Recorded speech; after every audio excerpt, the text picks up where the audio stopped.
Albert Riato.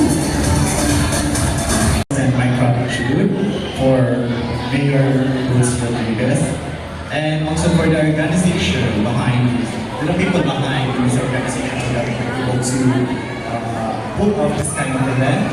Sir Paul and Sir Ryan, Sir Casey, Mama Wing, Miss Darline, and Miss Rian. And to all the people who came here at certain efforts just to watch us and witness the snatching ceremony. And then I also would like to thank to all of you for coming here.